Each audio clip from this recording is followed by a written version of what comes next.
안녕하세요. 한의사 이경입니다. 자, 주위에 건강 유지와 활력 증진을 위해서 비타민 챙겨 드시는 분들 많으신데요. 그런데 암 환자분들이라면 일상적인 비타민, 미네랄의 섭취도 의미가 달라지겠죠.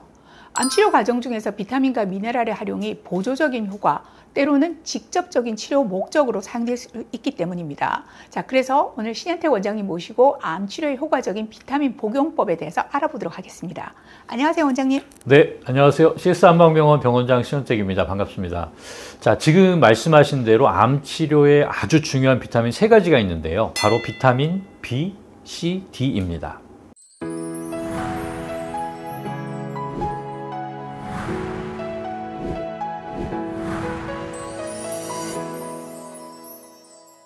자, 먼저 비타민 B부터 말씀드리자면 여러 가지 비타민 B군들 중에서 비타민 B3, B6, B9, B12가 암과 밀접한 관련이 있습니다.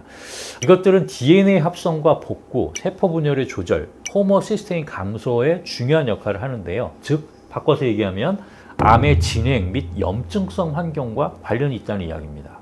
비타민 B3라면 얼마 전에 배석철 교수님이 직접 나오셔서 소개해 준 적이 있는데요. 특히 사기 폐암 환자에서 항암 치료와 병행하였을 때 생존 율과 무진행 생존 기간이 연장되는 효과가 인상적이었습니다. 이외에도 NK세포 활성도를 향상시키고 비호지킨 림프종 환자에서 완화 효과를 보이는 연구도 찾아볼 수 있고요. 또 피부암의 예방 효과 또한 확인되었다는 연구도 찾아볼 수 있습니다. B3의 경우에 암 이외에도 관절염이나 녹내장, 또 COPD와 같은 호흡기 질환 등 다양한 질환의 치료와 관리에도 효과적인 것으로 확인되고 있는데요. 아마도 B3가 가지는 강력한 항염증 효과에서 기인한 것 같습니다.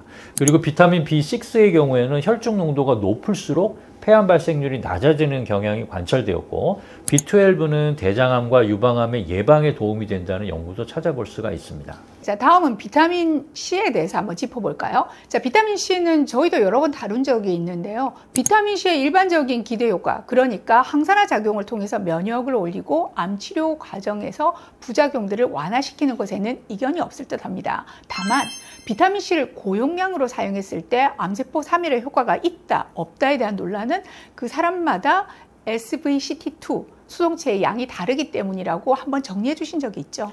네, SVCT2 수송체가 충분히 있어서 투입된 고용량의 비타민C가 암세포로 충분히 전달될 수 있는 분이시라면 적극적으로 고용량 비타민C 주사를 암세포의 사멸을 목적으로 사용하는 것이 이 치료의 또 한 가지 옵션이라고 할 수 있겠습니다. 자, 이런 목적으로 사용하는 경우에 또 한 가지 중요한 사항은 산화 스트레스를 충분히 줘서 항암 효과에 이르기 위해서는 비타민C의 혈중 농도가 400mg/dl를 넘어야 한다는 거죠.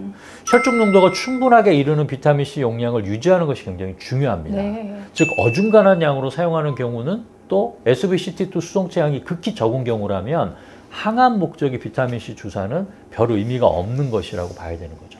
네, 하지만 SVCT2 수송체가 적은 경우라고 하더라도 이 암 환자들의 기본적인 삶의 질 향상이나 암 치료 과정의 부작용의 완화 등의 효과는 기대해도 좋지 않을까 싶은데요. 자, 결론적으로 비타민C 주사를 효율적으로 활용하기 전에 SVCT2 수송체 검사를 해보는 것이 좋을 것 같습니다.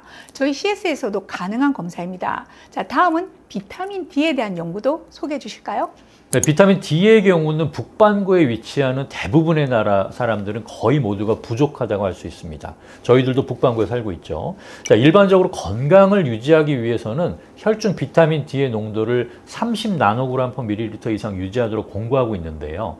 암 환자의 경우라면 이것을 50까지 올려서 유지하는 것이 바람직합니다. 네. 비타민 D는 면역세포의 기능을 조절하고 T세포와 NK세포를 활성화시켜서 암을 직접 공격하는 효과를 기대할 수 있는데요. 네. 연구 내용을 보면 비타민 D 수치가 높은 사람은 결장암 발생률이 50%가 낮아지고 유방암, 전립선암, 난소암 등에서도 예방 효과가 있는 것으로 보고되고 있습니다.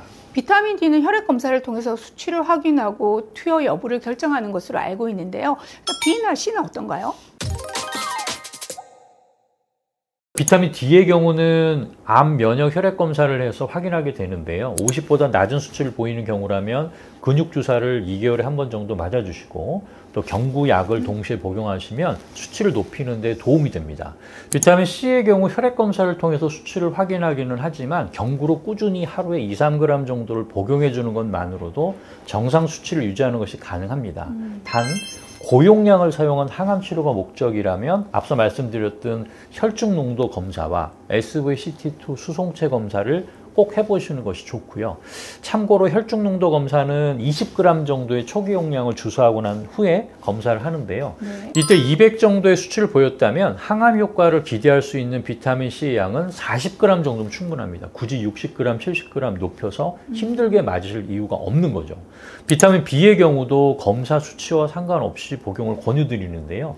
비타민 B3의 경우는 하루에 2g 정도를 복용하시기를 권유드리고 있습니다. 암 치료 및 예방에 도움이 되는 비타민 3총사죠. 비타민 B, C, D 정리해봅니다. 자, 비타민 B3, 나이아신아마이드는요, 하루 2g을 경구로 복용하시고요. 비타민 C는 하루 2-3g 경구로 복용하시면 항산화 효과를 기대할 수 있고, 혹 고용량으로 항암 치료를 목적으로 할 경우라면 주사로 투여하는 방법이 있습니다. 자, 이때 꼭 챙겨야 하는 검사 2가지, 혈중 농도 검사하고 SBCT2 수송체 검사. 자, 기억하시고요. 마지막으로 비타민 D는 혈중 농도를 50 이상으로 유지하는 것이 목표입니다. 2개월에 한 번 근육주사와 더불어서 그리고 경구보충제 복용으로 가능하다는 점도 기억하시면 좋겠고요. 도움이 되셨나요? 저희는 다음 이 시간에 돌아오겠습니다. 감사합니다.